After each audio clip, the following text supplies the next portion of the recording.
radio et digital. Good Morning Business. Encore un week-end compliqué dans les aéroports. Plusieurs mouvements de grève vont perturber le trafic aérien dans les prochains jours. En France et en Belgique, les pilotes de Ryanair ont appelé à des débrayages pour les journées de samedi et de dimanche. En Grande-Bretagne, une partie des salariés de l'aéroport d'Heathrow est en grève depuis 5 heures ce matin. Le mouvement concerne le service de ravitaillement et va donc affecter plusieurs compagnies, notamment Air France KLM. On va parler de ce sujet avec Arnaud Aimé, associé du cabinet SIA Partners et spécialiste des transports.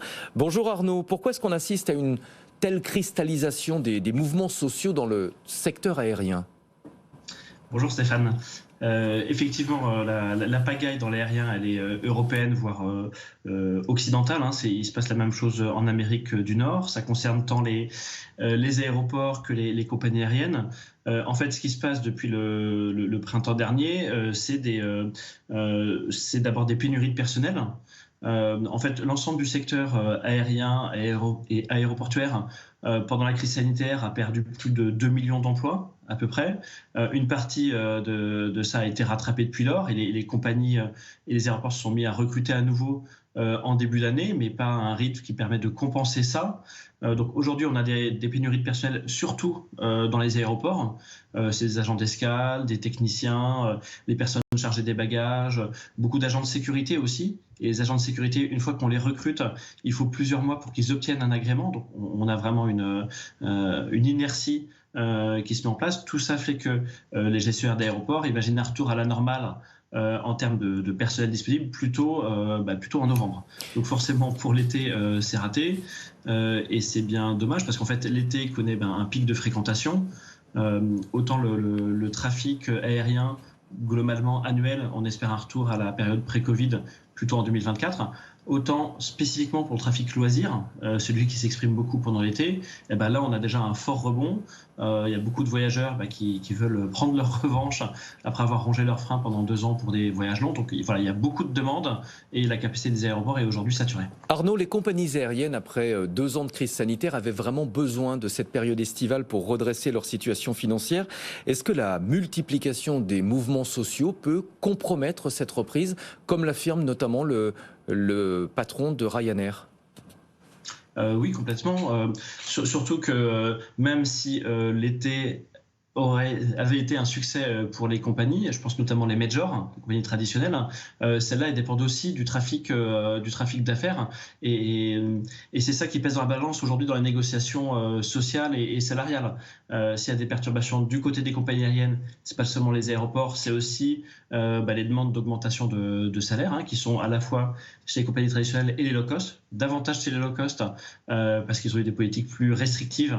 Ils ont moins profité aussi du chômage partiel. Mais comme on ne sait pas trop ce qui va se passer après les vacances, à partir de septembre, les compagnies aériennes elles veulent rester un petit peu prudentes quand même. C'est bien gênant pour l'ensemble des compagnies parce que c'est en fait durant cette période estivale qu'elles réalisent traditionnellement le plus gros de leurs profits. À l'inverse, la période de l'automne est une période creuse avant la reprise de Noël. Donc, si la saison d'été se passe mal pour les compagnies, elles seront dans le rouge en fait tout 2022 et on pourra espérer un retour au bénéfice plutôt l'année prochaine. Les salariés du secteur aérien réclament essentiellement des hausses de salaire. Est-ce que les compagnies aujourd'hui ont une visibilité suffisamment solide pour garantir des hausses de salaire pérennes et pas seulement des primes ? C'est ça justement le problème, c'est qu'aujourd'hui le business entre guillemets se passe très bien parce qu'on a les voyageurs loisirs qui sont là et on imaginait, et ça a été confirmé, que la crise sanitaire ne change pas leurs habitudes et leurs envies de voyager loin pendant l'été. Autant le voyage d'affaires, les déplacements professionnels, eux ils sont parvenus à la normale. On ne sait pas quand ça reviendra à une période pré-Covid. On espère plutôt en 2024, mais rien n'est moins sûr. Or, c'est les clientèles qui sont à plus forte contribution, comme on dit, donc qui apportent le plus de bénéfices à l'entreprise. C'est ça qui ralentit aussi, qui refroidit, disons, les compagnies aériennes pour les négociations salariales, même s'il y a quand même des mesures qui ont été faites à minima pour rattraper l'inflation. Autant les grèves dans les low cost, Ryanair, EasyJet, les grèves perlées continuent. Autant celles, par exemple, chez le Scandinave SAS, sont terminées il y a quelques jours suite à des accords salariaux.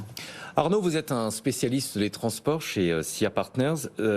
Un autre sujet que j'aimerais qu'on aborde, c'est la transformation du marché automobile en Europe. On a eu les chiffres des immatriculations et le détail pour le deuxième trimestre et on a constaté un très fort ralentissement des ventes de véhicules thermiques. Je rappelle les chiffres, 22,2% de baisse pour les moteurs essence dans l'Union européenne, 27,7% pour le diesel. Les ventes de voitures hybrides n'ont baissé que de 2,2% et les ventes de voitures électriques ont progressé de 11%. Comment est-ce que vous interprétez ces chiffres ?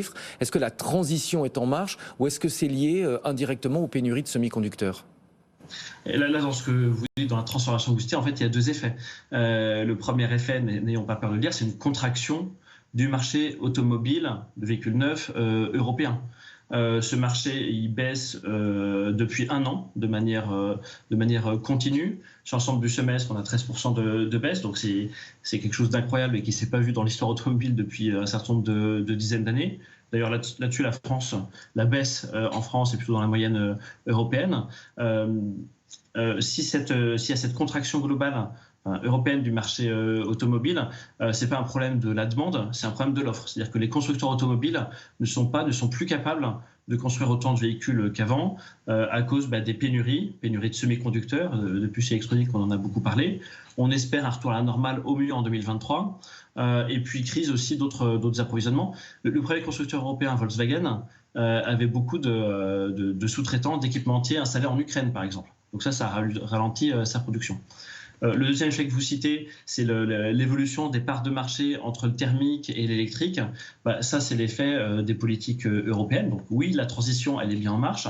Elle est en marche à marche forcée, pour le coup, sous le coup de la réglementation européenne, qui déjà impose aux constructeurs un niveau maximum, disons, d'émissions de CO2 dans les flottes neuves. Et puis, c'est les perspectives aussi de 2035, où la vente de véhicules neufs thermiques serait interdite en Europe. C'est dès maintenant que les constructeurs automobiles doivent pousser, notamment sur le tout électrique, davantage que sur l'hybride rechargeable, par exemple. Un dernier mot, rapidement, où est-ce qu'on en est de la pénurie de semi-conducteurs ? On a appris que Volkswagen allait développer ses propres puces en partenariat avec le groupe franco-italien ST Micro. La situation est toujours loin d'être résolue. La pénurie, on sait qu'elle ne sera pas résolue au niveau mondial. On parle là d'un marché mondial. Elle ne sera pas résolue en 2022. On espère au mieux l'année prochaine. Le problème, c'est qu'on se rend compte de ces pénuries dès la fin de 2020. Mais pour installer de nouvelles capacités de production, il y a beaucoup d'investissements à faire, à la fois en argent, en construction d'usines.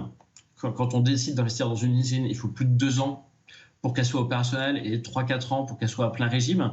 Donc là encore, on observe beaucoup d'inertie. Et puis en plus, le marché il est très concentré. La production de semi-conducteurs, elle est essentiellement en Asie, à Taïwan et en Corée. On a bon espoir. L'Europe fait des efforts pour développer une industrie dans la région. Sauf qu'il y a beaucoup d'efforts de R&D à faire et l'Europe a perdu énormément de terrain depuis 30 ans sur les semi-conducteurs. Donc, tout reste à faire. Merci beaucoup Arnaud Aimé, associé du cabinet SIA Partners.